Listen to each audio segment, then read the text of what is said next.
todos os membros do corpo de Cristo. Todavia, todos eles podem orar pelos enfermos. Havendo fé, os enfermos serão curados.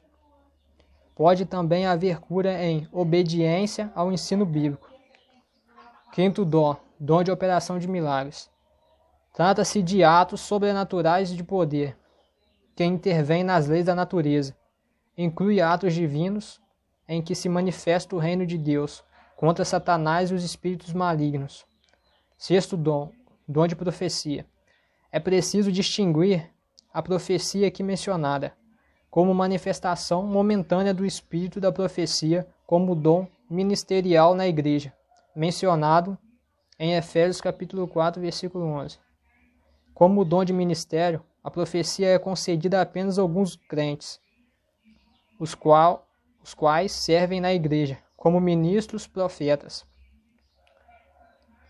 Como manifestação do Espírito, a profecia está potencialmente disponível a todo cristão cheio dele, como diz em Atos capítulo 2, versículo 6 até o versículo 18. Continuando aqui. Quanto à profecia, como manifestação do Espírito, observe o seguinte: trata-se de um dom que capacita o crente a transmitir uma palavra ou revelação diretamente de Deus, sob o impulso do Espírito Santo. Aqui não se trata da entrega de sermão previamente preparado. Tanto no Antigo Testamento como no Novo Testamento, profetizar não é primariamente predizer o futuro, mas proclamar a vontade de Deus e exortar e levar o seu povo à retidão, à fidelidade e à paciência. A mensagem profética pode desmascarar a condição do coração de uma pessoa, ou prover edificação, exortação, consolo, advertência e julgamento. A igreja não deve ter como infalível toda profecia deste tipo, porque muitos falsos profetas estão na igreja. Daí, toda profecia deve ser julgada quanto à sua autenticidade e conteúdo.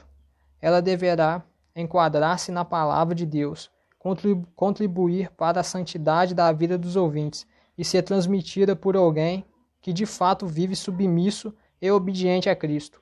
O dom de profecia manifesta-se segundo a vontade de Deus e não a do homem. Não há no Novo Testamento um só texto mostrando que a igreja de então buscava revelação ou orientação através dos profetas. A mensagem profética ocorria na igreja somente quando Deus tomava o profeta para isso. Sétimo dom, o dom de discernimento de espíritos. Trata-se de uma denotação especial dada pelo Espírito, para o portador do dom discernir e julgar corretamente as profecias e distinguir se uma mensagem provém do Espírito Santo ou não. No fim dos tempos, quando os falsos mestres e a distorção do cristianismo bíblico aumentarão muito, esse dom espiritual será extremamente importante para a igreja.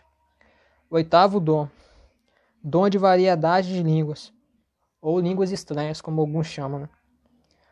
No tocante às igrejas, como manifestação no tocante às línguas,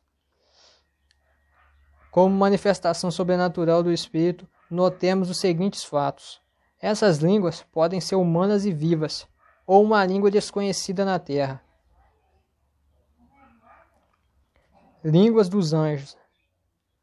A língua falada através deste dom não é aprendida e quase sempre não é entendida, tanto por quem fala como pelos ouvintes. O falar noutras línguas como dom abrange o espírito do homem e o espírito de Deus, que entrando em uma mútua comunhão, faculta ao crente a comunicação direta com Deus, na oração, no louvor, no bem-dizer e na ação de graças, expressando-se através do Espírito mais do que da mente, e orando por si mesmo ou pelo próximo sob a influência direta do Espírito Santo, a parte da atividade da mente. Línguas estranhas faladas no culto devem ser seguidas de sua interpretação. também pelo Espírito, para que a congregação conheça o conteúdo e o significado da mensagem. Ela pode conter revelação, advertência, profecia ou ensino para a igreja. Deve haver ordem quanto ao falar em língua, em voz alta durante o culto. Quem fala línguas pelo Espírito nunca fica em êxtase ou fora de controle. Nono dom. Número 9. Nono dom. Dom de interpretação de línguas. Trata-se da capacitação concedida pelo Espírito Santo para o portador deste dom compreender e transmitir o significado de uma mensagem dada em línguas. Tal mensagem interpretada para a igreja reunida pode conter ensino sobre a adoração e a oração, ou pode ser uma profecia.